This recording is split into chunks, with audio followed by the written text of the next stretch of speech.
Bejn is-6 u d-9 ta' Ottubru l-ħemda tal-Belt Sikta se terġa' tinkiser bid-dvenvin tal-karozzi klassiċi li għas-6 sena konsekuttiva se jżuru pajjiżna għal dik magħrufa bħala l-Imdina Grand Prix.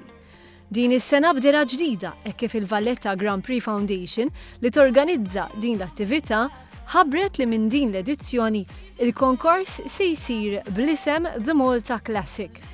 F'ċelebrazzjoni tal-istil klassiku fl-isfond storiku tal-Imdina, f'The Malta Classic jipparteċipaw firxa sieħa ta' vetturi klassiċi, fosthom Riley, Alvis, Ferrari, Jaguar, Alfa Romeo, Lancia u Talbot.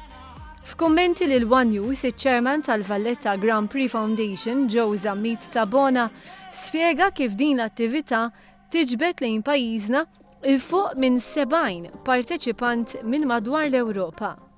Jiena jidilli li sena fuq sena iżjed u iżjed karozzi antiki jew klassiċi qed jidħlu f'Malta u di tagħti l-opportunità għal dan nies biex jkunu flimkien u għal daqstant ukoll wieħed jista' juri l-karozzi tiegħu matul din l-event. Il-kap eżekuttiv tal-Awtorità tat-Turiżmu Paul Buġġejja fisser kif din l-attività toffri vetrina differenti għal pajjiżna e kif tattira spettru sħiħ ta' individwi ġejjin minn sferi diversi.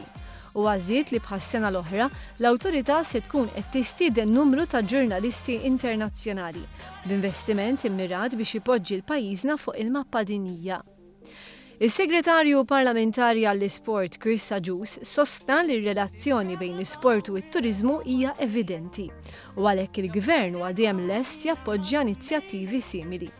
Agius fakkar kif is-sena d-dieħla pajjiżna se jospita l-European Sports Forum f'xhieda oħra tal-impenn tal-Gvern li jkompli jinvesti f'din in-niċċa importanti għal Malta. Min-naħa tiegħu il-Ministru għat-Trasport u l-Infrastruttura Joe Mizzi iddeskriva l-Malta Classic bħala storja ta' suċċess u waħda li l-Gvern se jkompli appoġġja għal benefiċċju soċjo-ekonomiku illi toffri.